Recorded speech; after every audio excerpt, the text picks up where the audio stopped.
Thank you, Mr. Speaker Pro Tem. And the joys of when the calendar has some hiccups in it, we're all running around. Want to do a couple things, and what I'm going to sort of walk through is what we're seeing in the numbers. There is a sense of theater around here that I'm trying to break through. So let's see if we can have some fun with some math. For those who were complaining about the caps, the spending reductions, and the recent debt ceiling, for those that wanted more over here, for some of our brothers and sisters around this place that didn't think any of it was necessary, I need to break through and help this place get its head around the fact that we actually were allowed to negotiate on 11% of the spending. Remember, your government is functionally an insurance company with an army. The vast, vast majority of our spending is on autopilot. It's earned benefits. You earned your Medicare, you earned your Social Security, you max out your social, you work your 40 quarters, veterans benefits, you get certain things if you fall under a certain income, that's called Medicaid. You get certain things because of treaty agreements, tribal populations. But those aren't formula. We don't vote for them. Matter of fact, it's almost radioactive around here if we tell the truth that it's the vast, vast, vast majority of spending. So I'm going to do some of this backwards. A week ago Friday, two of the lead economists at Bloomberg, they call it Bloomberg Intelligence. You have to sort of go to the Bloomberg terminal to get this, but I subscribe to a couple things where I got the top line. And have you ever started to read something and you go, oh my God, what are they talking about? That number can't be real. And then you bother someone who has an actual Bloomberg terminal and they pull the full printout on it. Here's the reality. And I don't know how to get to folks to actually understand the math. The Bloomberg Intelligence, the two economists said their model, because Bloomberg has this fairly fancy model, just like we do at Joint Tax, at CBO, the Tax Foundation, everyone has their models. Theirs is fairly impressive. Their model said in 10 years we're at 130% of debt to GDP. Now understand, the cuts we just did, the rebalancing, the flattening, the slowing down, the debt growth that we just fought through in the debt ceiling, we sort of took ourselves from 119% of the size of the economy at the end of the decade, or 10 years from now, to around 114. And that's a big deal. You figure 10 years from now you have a $39 trillion economy, 1%, that's real money. So we pulled it down from 119 to 114. Yay! Matter of fact, I think I have a board on it. And then to read through the analytics from these economists saying, here's your problem. Interest is dramatically higher than we've been modeling. They see inflation and therefore interest running longer. They also see healthcare costs growing faster and larger. And if you actually think about the reading you've done this last week, because I know all of us around here read the technical aspects and, whether it... Sorry, I was going to get sarcastic. I'm trying to dial that back. You start to see we're seeing this huge, very substantial spike in Medicare spending. Turns out a lot of our seniors actually had postponed lots and lots and lots of procedures. You just saw one of the major health companies that caters to Part D, their stock just cratered yesterday because of utilization. Then they had some other interesting things in there. So interest is up. Healthcare costs are up fairly dramatically. And then the thing I've tried to explain here, no one gets their head around. Before the agreement, and I'm going to use rough numbers, the non-defense discretionary spending is $700 billion. Okay? We functionally just removed $100 billion. So now it's $600 billion. Just that reduction of that $100 billion over those 10 years, they actually calculated that next year the GDP growth will be down a whole 0.5%. That's huge. Because we were already starting to say, because of our demographics, we've gotten very old as a society and we're getting older very fast. And you all know what's happened to fertility for the last, since the early 90s. Last year we're down to 1.67. So in 18 years, the United States has more deaths than births. Half the states today already have more deaths than births. So you start to say, okay, we're going to be at 1.8. There was a couple projections for next year. We're a little higher than that. If we just shaved off another 0.5%, and then I have folks running around here saying, look at our pretend budget. We can balance in 10 years. We can. Absurd. The borrowing this year. Have you seen the numbers? You realize now you don't do budgeting this way. We have a fiscal year, but year to date, so if you do a 12-month cycle, we have now borrowed $2.1 trillion this year, and that does not have the backfill of all the extraordinary measures that just are getting done right now, as now the debt ceiling has been raised. $2.1 trillion is more than all defense and all discretionary, meaning everything you think of as government, the FBI, the White House, the Supreme Court, the State Department, all of it. All of government is functionally living on borrowed money. We weren't supposed to hit that until for about 9 more years. And we've already hit it this year. So why this board? Look, I hope this is wrong. I desperately, desperately hope these numbers are wrong. But this was Bloomberg Intelligence. Two of their lead economists saying, when you put in these factors of the cuts in spending, which we have to do, but you got to deal with the reality that it does slow down the economy, the higher interest rate costs, the dramatic increase in the utilization of health care, particularly in Medicare and Medicaid, but mostly Medicare, 130% of debt to GDP, that's 9 budget years from now.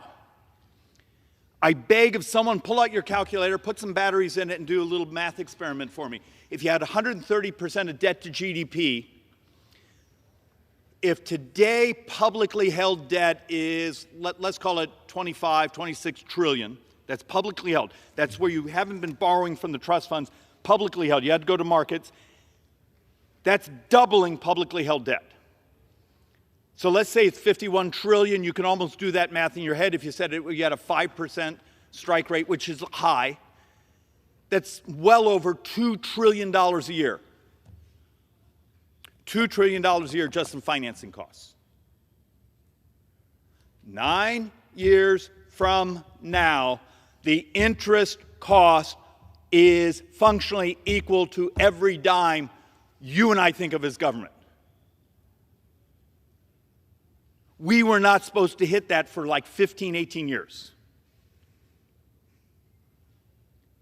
With the higher interest rates, the increased cost of health care, the fact that economy does not look like it's going to grow much more than a point, if we even hit the consensus number of a 1.7, 1.8, 9 years, $2 trillion a year in financing costs. I hope it's absolutely wrong. I hope our projection on interest rates is way off. But this is coming off the Bloomberg model. These aren't slackers. These are some of the best in the world at analytics. So let's go to something that was more optimistic. Moody's Analytics. So it's Bloomberg Intelligence, Moody's Analytics. Their number was much more optimistic. So instead of being at 114% of debt to GDP functionally in 9 budget years, they had it as 121% of debt to GDP. And all understand, we're supposed to be at 114. Even Moody's has a few points above that, meaning we will have broken through the debt to GDP more than the World War II. Just the financing costs, let alone the drag on the economy, because this government, in trying to finance all this spending, and it's, well, we'll come back to where the spending's coming from, is going to consume much of the world's capital. We don't have a high enough savings rate in the United States to have an economy that grows and to finance these. So we're going to have to reach out all over the world and grab stunning amounts of capital. How much discussion have any of us heard this week, last week, the week before that, behind these microphones about dramatically changing the cost of health care? Because when the president got behind that microphone during the State of the Union and said, you're not allowed to talk about Social Security, even though in 9 years the trust fund is gone, and we doubled senior poverty. So if you're on Social Security, understand, start planning for it, because we've made it radioactive here to even have an honest conversation about it. In 9 years, you take a 25% cut in your check, therefore we're going to double senior poverty. And that's the morality of the State of the Union we had. You're not allowed to talk about it. We won't cut, we won't touch it, by not working on it. Well, how about Medicare? The Medicare Trust Fund is also gone in this window. And the Medicare Trust Fund only pays for, 40, I'll be generous, 40%, because it's mostly the hospital portion. The rest comes right out of the general fund. So please understand, when you read something like that, and CBO was over here originally before the debt ceiling agreement at 119% of GDP, they brought it down to 114, and then the other analysts are saying, yeah, but you haven't calculated the cost of higher interest. You haven't calculated the fact that as you're trying to start to slow down the growth of spending, you actually slow down the economy.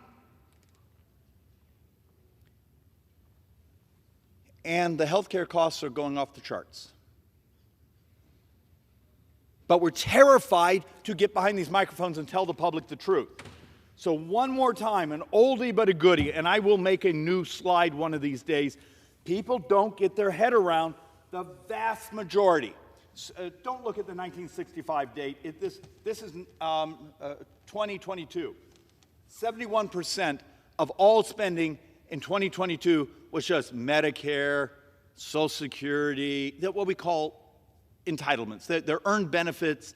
Some are not earned. Some you get because you're part of certain groups or certain incomes. Defense was about 13%, meaning the rest of the discretionary is 16. We actually took some of that off. You couldn't negotiate on it. So when we were doing our negotiations, we were down to 11% of the budget. This red part of the pie grows and grows and grows. Everything else is flat. This consumes us.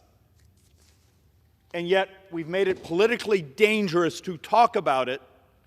You talked about Medicare. You talked about Social Security. Oh, you're right. My passion, one of the reasons I keep running is I'm trying to save them. It is a moral argument that you deserve to have security in your retirement. Not talk, it's like having cancer and refusing to actually go to the doctor and talk about it.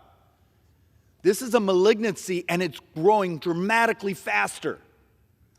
Just look at the data that came out in the last 10 days of the growth in spending in Medicare. In the first 7 months of this fiscal year, Medicare spending went up 16%.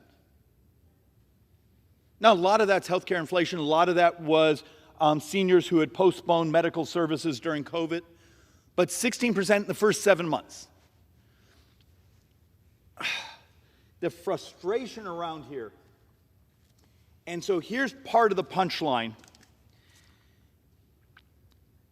And I don't know when we talk about these big numbers, particularly in a time of inflation, we often use, oh, that's $1 trillion. The more elegant way, the way we were all officially economists, went out and got our PhD, you would talk about a percentage of the economy because that stays constant. So you can have lots of inflation, a little inflation, but the percentage of the economy that's going to debt servicing, that's going to borrowing. We were projected in 9 years to be about 7.5% of the economy being borrowed. Okay, so you sort of see over here, this is just the running borrowing chart. We had that huge spike substantially because of COVID spending. But in 2023, we were supposed to be at 7.5% of the economy, the entire economy, United States government, federal government would be borrowing. But we're only growing at about 1.8. So you remember that delta, it's simple math, 1.8, and over here you're borrowing 7.5. But if we go back, sorry, let's see if I can grab this chart without breaking myself. If you go back to what Bloomberg said, they're economists, in 10 years, that's not 7.5% of the economy being borrowed, that's 13. You're growing at 1.8 and you're borrowing 13% of the economy. This is Armageddon, and it's in the 10-year window.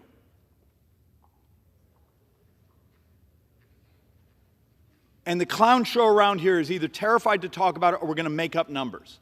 Unless you see budget documents talking about dramatically changing the cost of health care, this starts to become real.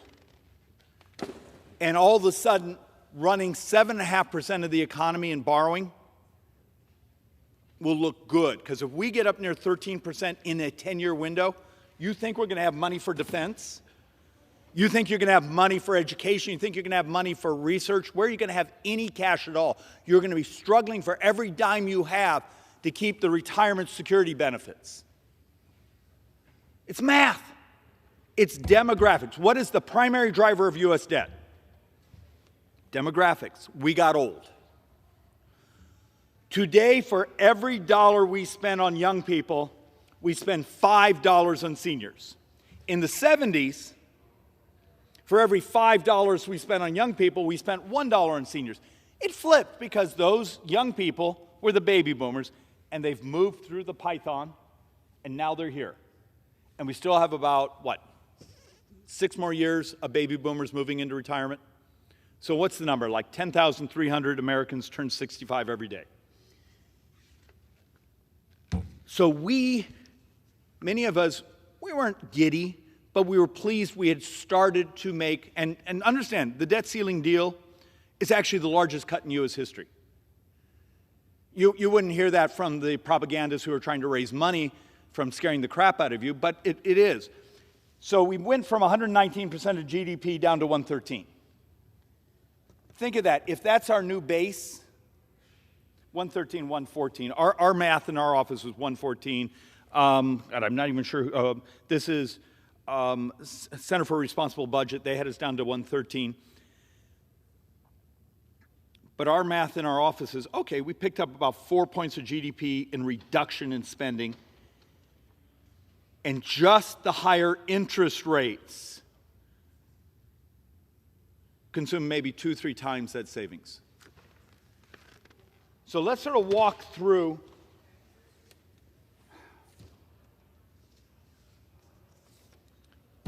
some of what we're seeing. And I try so hard to try to convince people, because if you go right now to sort of our social media for our office, and I'm sure it's for other members here, look at the crazy that you get. If you just cut foreign aid, we could balance the budget. Foreign aid's about 12 days of borrowing. At the end of the decade, it's half that. Just get rid of congressional salaries. Trust me, we're probably overpaid for our work product. But every dime of senators' salaries, members of Congress' salaries, is like 18 minutes in an entire year of borrowing. We borrow 15... God, what's our latest number? It was like a little over $50,000 a second. And in 9 years, we're over $90,000 a second. Every day, 7 days a week, 12 months a year. That's per second. And it's all Social Security and health care entitlements. Do you see this delta here? So functionally, you can get rid of every dime of defense, every dime of government. There's no government at all, and you still will be borrowing trillions of dollars at this rate 10 years from now. There's a model out there that we've talked about. Now, this was on the CBO numbers from last February that said in 9 years you could get rid of all of government, all of defense, and you had to borrow $300 billion. That was not with then a couple weeks later we got the data that the Social Security Trust Fund would be empty. And I apologize for talking too fast. I know sometimes trying to take this down. I had a lot of caffeine today. So with the backfilling of Social Security, you add another few $100 billion a year. If these new numbers are correct, we are about to hit the numbers that we were supposed to hit in 9 years, and we're hitting them now. And part of that is, and I'm sorry the chart is in the pile over here, tax receipts have taken a huge fall in the last month or two. And if you actually dig into the data, saying, okay, well, what's happened? Well, it turns out it was capital gains receipts, which make perfect sense. Let's say you have an asset. It's gone up substantially in value because of inflation, not because you're more productive, not because it's some incredible technology. It's gone up because of inflation. So if you sell it, you're going to pay all this capital gains tax on inflation because another asset you're going to go buy has also been inflated. There's lots of data in the literature that talks about when you hit the inflationary cycles, the fact you've devalued the dollar, you've devalued people's savings, you've devalued people's retirements, but you also create such a distortion because you don't know what's actually a gain and what's just fluff. It's inflation. And now we're starting to see it in our tax receipts. It's already begun to hit us. So as we start to walk through, and I wanted to do this board one more time.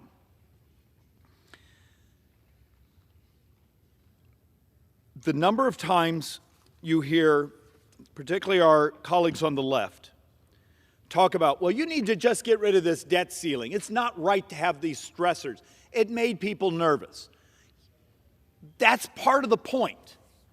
And I know this sounds like being a jerk, but you got to understand, this place is incapable of doing adult work unless there's a stressor, whether it be the budget or the debt ceiling.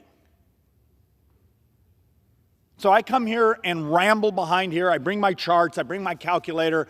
I have my handful of PhD economists from the Joint Economic Committee. We do our data.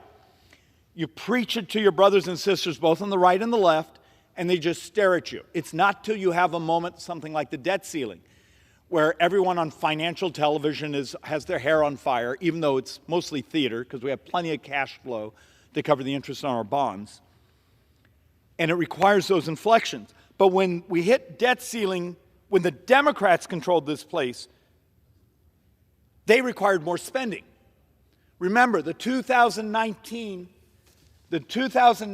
debt ceiling agreements, that bipartisan agreement, it is scored by Center for Responsible Budget as costing that Speaker Pelosi, the Democrat gang, because they ran this place, they took a Republican president and said, we won't pass a debt ceiling unless you spend, in their number, $1.4 trillion.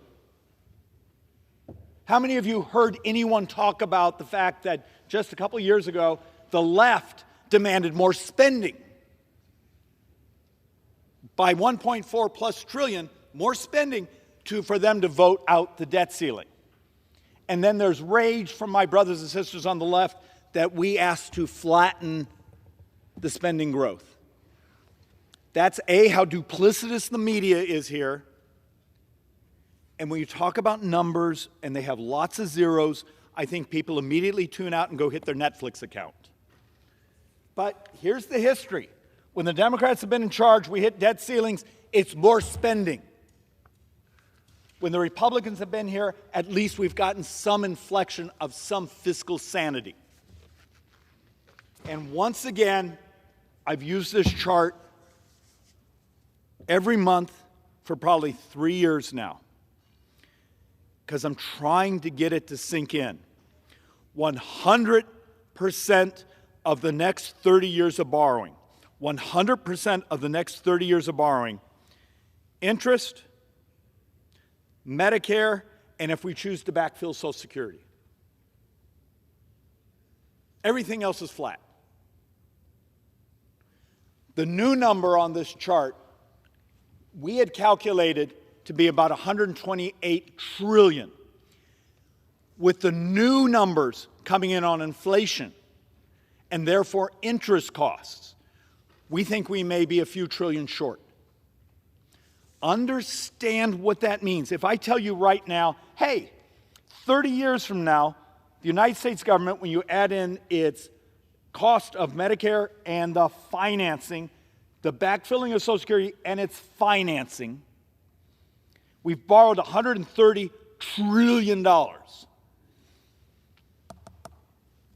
If any of you plan to be working 23 years from now, the CBO's own math says the United States will have to double all U.S. taxes.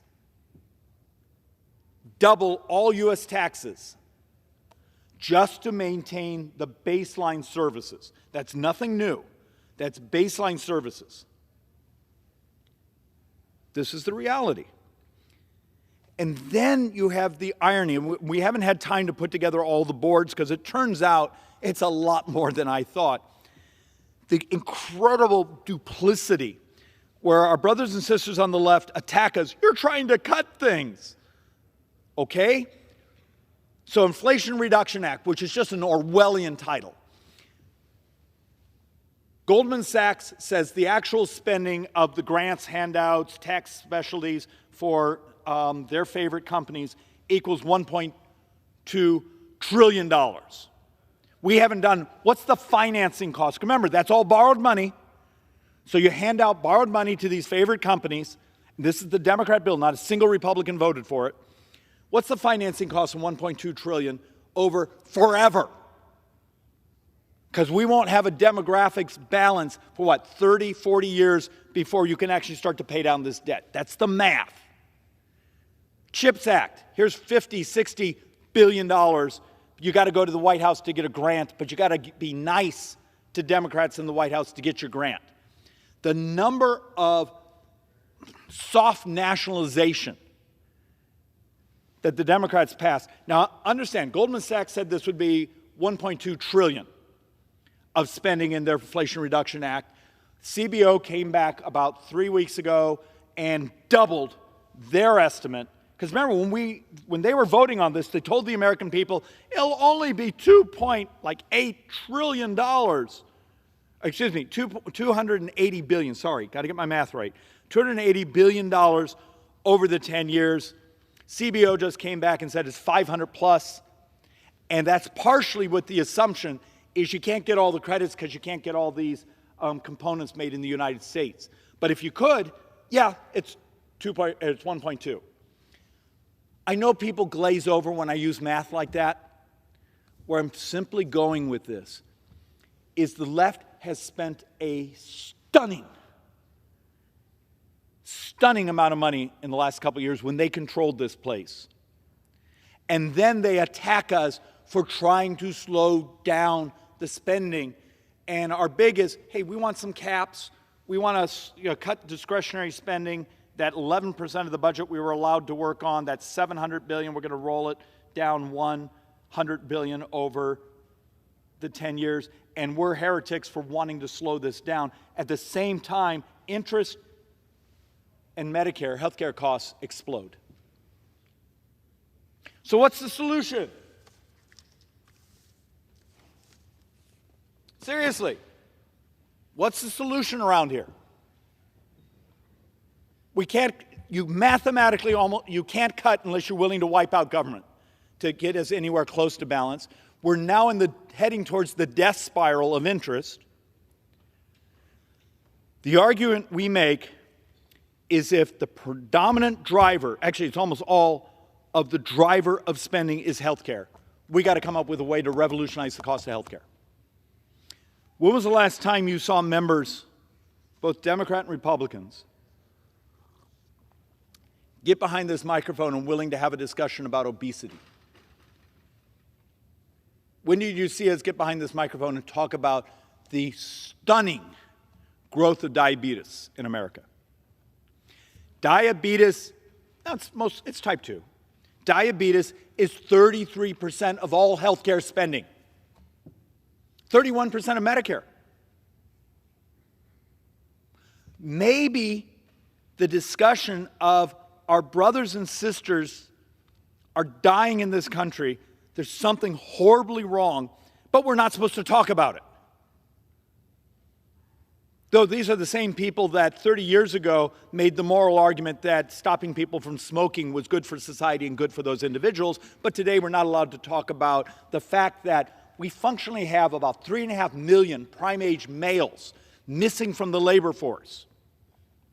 Some of the best data we have says number one cause is probably obesity, number two is drugs. Now it's complicated. People are complicated. But we look at the data and what we did during COVID of forcing people to stay home, the stunning growth of morbid obesity in the United States. Is it moral? Is it moral that we're not willing to talk about it? Do we care so little about our brothers and sisters that we're not going to reach out and save them? So you have some opportunities. You have the Farm Bill coming.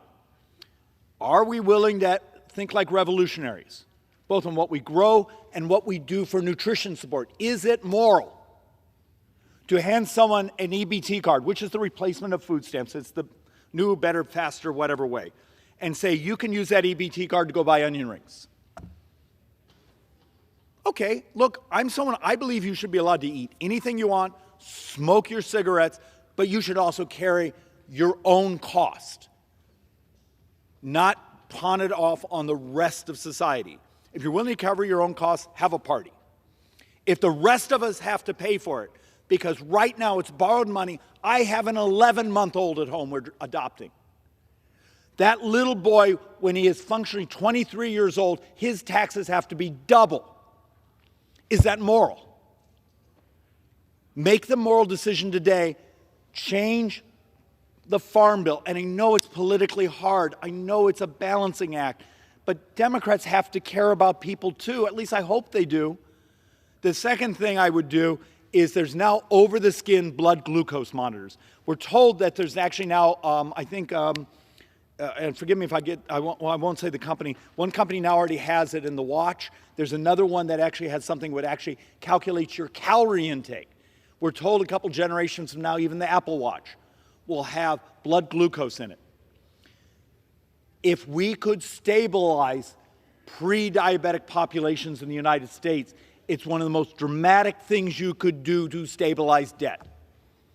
Have we ever had a conversation about that? Can we get the Budget Committee to actually put that in one of their footnotes, that here's a couple positive, Republican, Democrat, because I don't know if we've made that partisan yet, that could actually work with each other to say we need to stop having our brothers and sisters in the country dying. Third one, and this one I will get crap for, is the new GLP-1s.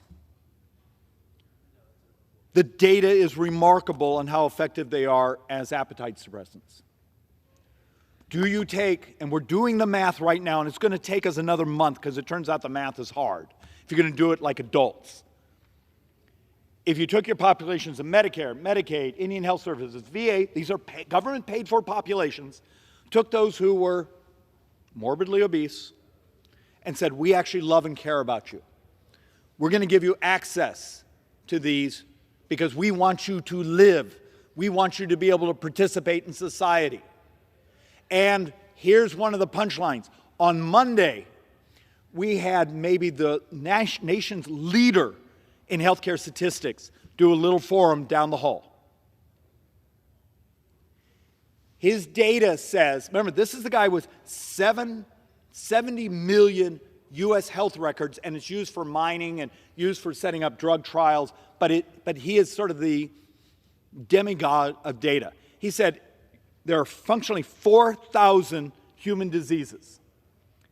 2,000 have direct relationships to obesity. Half the human misery, 2,000. So we're a moral body, right? We care about people. We're going to have oh God, we're not allowed to talk about it, except an idiot like me who's willing to get behind the microphone. So would it be good for productivity? Of course. Would it be good for people's future economic vitality, their ability to save for retirement? Of course. Would it be good for the debt and deficit? Of course. Would it be good for my little boy's future? Not having to pay for the borrowing of today, because that's what we do. We borrow today so our kids and grandkids can pay it off tomorrow. That's number 3, the willingness to actually do the math. What would happen if the GLP-1s, we made a government decision that the math is so compelling, the economics are so compelling, we are going to roll these out in our populations who are suffering. And the 4th thing, on Monday we had one of the teams here that is about to begin their phase 1 on a cure for type 1 diabetes that they believe is applicable to type 2. It's a stem cell that does not require anti-rejection drugs. They lay it into the lining of the tummy, and apparently it produces, these islet cells produce insulin.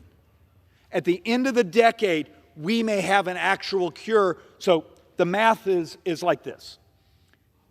If someone is a type 2, and type 2 is actually complex. There's lots of things within it. But if it's the traditional type 2, obesity is a driver.